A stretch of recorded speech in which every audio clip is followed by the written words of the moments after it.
Hey there, welcome to Get Out with Kerry Kel.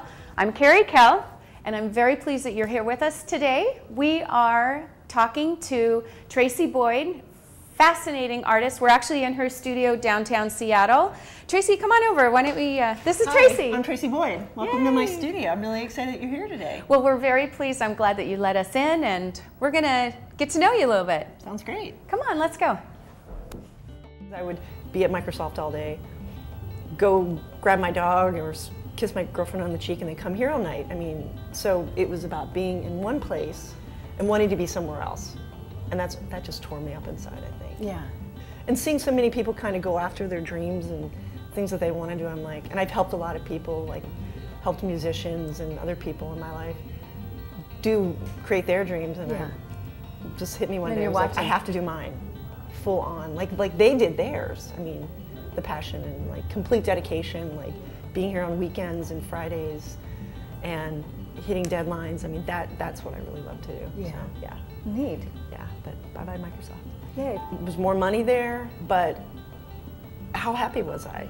But being an artist is a full-time career because it takes a lot of energy to come to the studio every day. So it's nice that you just, Absolutely. was it this huge decision to say, I'm gonna, It just felt, here we go. It had been looming and talking about it, and with some of my artistic friends and my partner, and it all came together. Mm-hmm. It absolutely came together.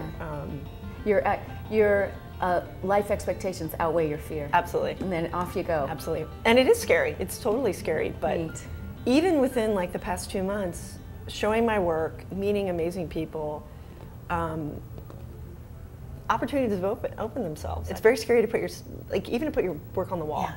Isn't that amazing? How It- fun is that? It was very Oh my interesting. We were gosh. hanging it with the gallery owner, and I was like, wow. This is the first time you've really hung your... In a long time. Yeah. Mhm. Yeah. And these just seem huge. I mean, I don't know what your work was before, but these are... They were smaller. Just, and not on scale so much, but just emotion-wise. It's just a lot Exactly. to put out there. I think that's really neat. And you're Exactly. hanging it, and it's like, whoa. I know.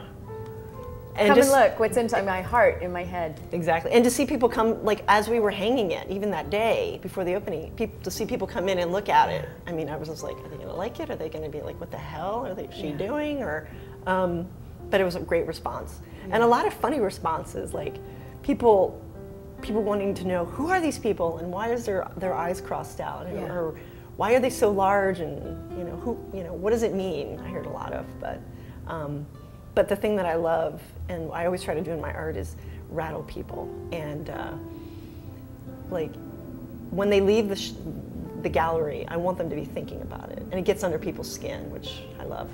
Oh, yeah. It totally does. You don't forget about the No. pieces. You absolutely don't. I had always drawn friends when I was little. I mean, I remember being in 4th grade drawing portraits of my friends in school when I was supposed to be paying attention.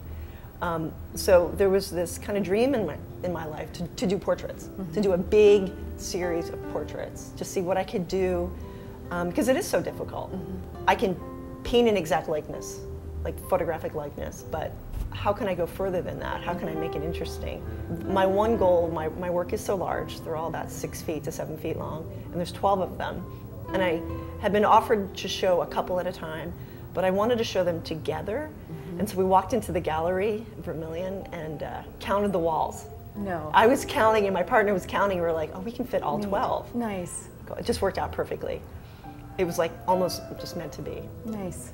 And I know. Isn't that funny how things you just got to be ready for the opportunity? Isn't that what they say? I was actually thinking I might not be able to show them all together. I was getting to that point. And why was it important to have all of them together? Because it is such a strong, cohesive series, and I've worked so hard on it. Yeah. I mean, well over a year and a half. But you studied, is it fine arts? I studied design, Okay, that's what I actually, thought. design, and painted for years. I went to Carnegie Mellon for design. I obsessively am studying, like hundreds of books in my studio, and constantly online. Like right now, I'm obsessed with modern Chinese artists, and there's some Really? amazing ones, amazing. So it's just like an obsession, yeah. So I may not be in graduate school, but it's just Feels constantly like it. studying. Yeah, It feels like it. Absolutely, Very neat. absolutely, yeah. Well, welcome to the non-corporate world. I know. How exactly. fun! Congratulations. Woo, I know. Well, it's a great show, and it's very Thank you. It's very fun to stand in the middle of it and just absorb all that great energy. It's great energy.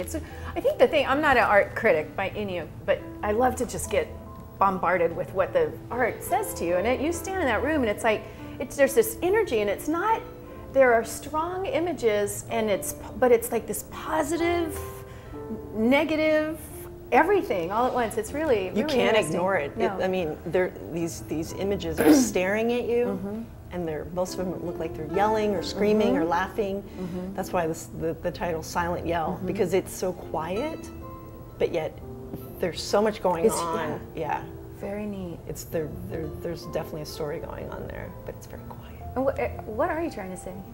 I think there is a bit of a irony in the work that I was looking for imagery that people that looked happy and clueless and oblivious and how much that kind of struck a chord with me, that there was so much going on in our world.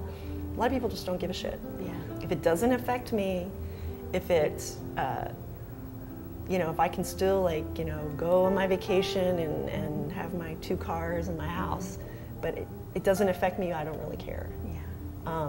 And I think we need more than that in our lives.